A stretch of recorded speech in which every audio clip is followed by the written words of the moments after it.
আসসালামু আলাইকুম everyone, welcome back to my new video.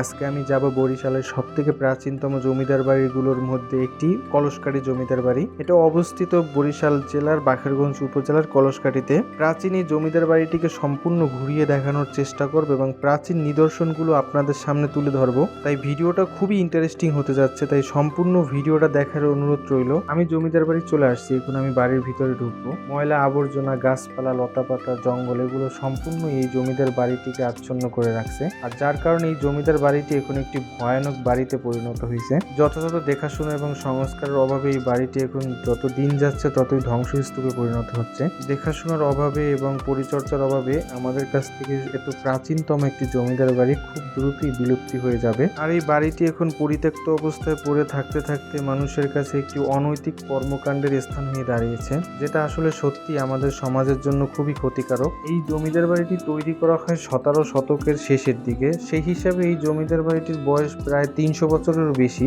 এই জমিদার বাড়িটিকে সবাই সবসময় কলসকাঠী জমিদার বাড়ি নামে চেনে, কিন্তু এটার একটি বিকল্প নাম আছে, তা হলো যে তের জমিদার বাড়ি। 17 শতকের শেষের দিকে এই জমিদার বাড়িটি তৈরি করেন জানকী বল্লভ রায় চৌধুরী। এটা হলো বাড়ির পিছনের অংশ, যেটা সম্পূর্ণই লতা পাতা জঙ্গল দিয়ে আচ্ছন্ন হয়ে আছে। পাশের মানুষের কাছ থেকে জানতে পারলাম যে এই ভবনটি এখন খুবই বিপজ্জনক অবস্থায় আছে, যে কোনো সময় ভেঙে পড়তে পারে। আর এই ভবনই একটি অন্দরমহল নামে একটি ঘর ছিল, যেটা সাধারণ মানুষ বা সবার প্রবেশ নিষেধ, যেটা আমি আশপাশের মানুষের কাছ থেকে জানতে পারলাম। তারপর আমি অন্দরমহলে যাওয়ার জন্য এই সরু এবং ঢালু রাস্তাটা দিয়ে উপরে ওঠার চেষ্টা করলাম। অনেক কষ্টে উপরে উঠছিলাম, কিন্তু সবাই বারণ করতেছিল সেই অন্দরমহলে যাওয়ার জন্য, তাই আর আমি যাইনি, নেমে আসলাম উপর থেকে। কিন্তু এই জায়গায় ওঠার পর আমার হাত কেটে গেছিল। আমার একটা ভাই অন্দরমহল দেখার জন্য উপরে ওঠার পর এখন আর নামতে পারতেছিল না। আরে দৌড় দিয়ে এক দৌড়ে নামে যা, কিছু হইবে না। আসলে আমাদের অন্দরমহল দেখা একটা জিনিস, আর হলে কি আমরা আসলে জানতামই না যে এই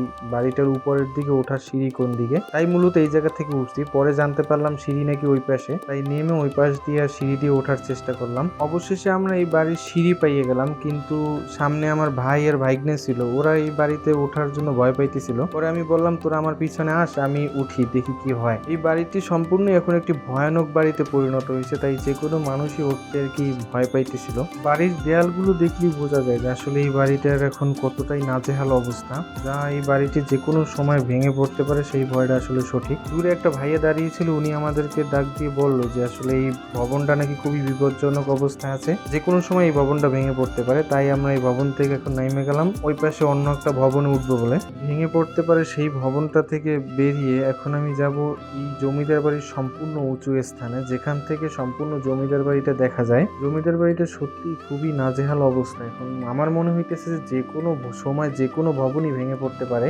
অবশেষে আমি একেবারে জমিদার বাড়ির উঁচু স্থানে চলে আসছি, এখান থেকে সম্পূর্ণ জমিদার বাড়িটা দেখা যায়। এর মধ্যে ভাইগনা চলে আসলো আমার ভিডিওতে একটু হাই দেওয়ার জন্য।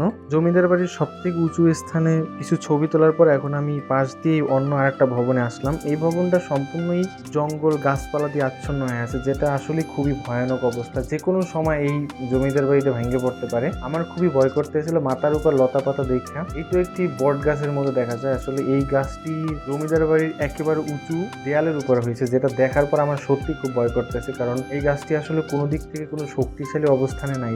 ভাই আর ভাইগনা দাঁড়িয়ে পরিকল্পনা করতেছিল যে এই জায়গায় নাকি খুব সুন্দর ছবি তোলা যায়, কিন্তু আমার তো এই জমিদার বাড়ির অবস্থা দেখে খুবই ভয় করতেছে। আর তাছাড়া সব থেকে বড় কথা, যেখানে দাঁড়িয়েছি তার মাথার উপরেই ঠিক একটি বড় গাছ, যেটা এই দেয়ালটার উপর আছে। দেয়ালটা ভেঙে পড়লে যে কোনো সময় গাছটা ভেঙে পড়তে পারে, জমিদার বাড়ি ভেঙে পড়তে পারে, সেই ভয় নিয়েও গাছের নিচে দাঁড়িয়ে কয়েকটা ছবি তুললাম। ছবি তোলার পরে একটু উপরের দিকে উঠলাম, উঠা দেখলাম যে সম্পূর্ণই জমিদার বাড়িটা জঙ্গল দিয়ে আচ্ছন্ন হয়ে আছে। আর এই জঙ্গল দিয়ে আচ্ছন্ন হওয়ার একটি কারণ যে এই বাড়িটা এখন আর কোনো পরিচর্যা করা হয় না বা দেখাশোনা করা হয় না, বা অনেকদিন যাবত এই বাড়িটার কোনো সংস্কার করা হয়নি, তাই এই বাড়িটা এখন সম্পূর্ণই ধ্বংসের পথে। এখন আমি উপর থেকে নিচে নামিয়ে যাব, কারণ বাড়ির যে অবস্থা যে কোনো সময় ভেঙে পড়তে পারে, আমার খুবই ভয় করতে আছে। উপর থেকে নিচে নামার পর এই পাশে আরো কয়েকটি ভবন ছিল, যেগুলো অন্যান্য ভবনের থেকে একটু ভালো অবস্থানে ছিল। আর এই ভবনগুলো দেখেই বোঝা যায় যে আসলে আজকে থেকে প্রায় 300 বছর আগে মানুষের হাতের কার্যক্রম এবং কারুকার্য কত সুন্দর ছিল। তখন কোনো আধুনিক প্রযুক্তি ছিল না, তাছাড়াও যে এত সুন্দর কারুকার্য করা যায় সেগুলোর নিদর্শন আসলে এই জমিদার বাড়ি, যেটা আজকের দিনে এসে প্রায় 300 বছর পরে এসেও আমাদেরকে মুগ্ধ করে। সত্যি যদি এই বাড়িটাকে সম্পূর্ণই যত্ন করা হতো এবং যথাযথ সংস্কার করা হতো তাহলে হয়তো বা আজকে এই বাড়িটা আরো সুন্দর থাকতো এবং আমাদের মাঝখানে অনেক দিন টিকে থাকতে পারতো এবং আমরা আমাদের ভবিষ্যৎ প্রজন্মকে এই প্রাচীন বাড়িটাকে দেখাইতে পারতাম। কিন্তু এটা যে অবস্থা, পরিচর্যার অভাবে এটা এখন সম্পূর্ণ ধ্বংসের পথে। সত্যি আমাকে একটা জিনিস অবাক করছে যে প্রায় 300 বছর পরে এসেও এই ভবনের কিছু কিছু জায়গায় দেখলাম দরজা জানালাগুলো এখনো টিকে আছে, যদিও ভালো অবস্থানে নেই তারপরেও কোনো না কোনো ভাবে টিকে আছে, যেটা সত্যি আমাকে খুব অবাক করছে। তাছাড়া এই ভবনের ছাদটা দেখার পর আমার সত্যি খুব ভয় করতেছে, কারণ যে কোনো সময় ছাদটা ভেঙে পড়তে পারে। তাছাড়া ভবনের পাশের যেই পিলারগুলো, যেগুলো নিদর্শন আসলে সত্যি মুগ্ধকর। আজকের থেকে 300 বছর আগে যে এত সুন্দর হাতের কারুকার্য করা যায় আর কি, তার প্রকৃত উদাহরণ হলো গিয়ে এই জমিদার বাড়ি। এই ভবনের ভিতরের অংশটা সম্পূর্ণ ময়লা আবর্জনা দিয়ে আচ্ছন্ন হয়ে আছে এবং ছাদের অবস্থাটাও খুব ভালো নাই। তবে আমি ভিতরের দিকে ঢুকতে চাই না, কারণ এই ময়লা আবর্জনার ভিতরে সাপ বিচ্ছু বা বিভিন্ন রকমের ক্ষতিকারক পোকামাকড় থাকতে পারে। আমার কলসকারী জমিদার বাড়ি তথা 13 জমিদার বাড়ি দেখা শেষ।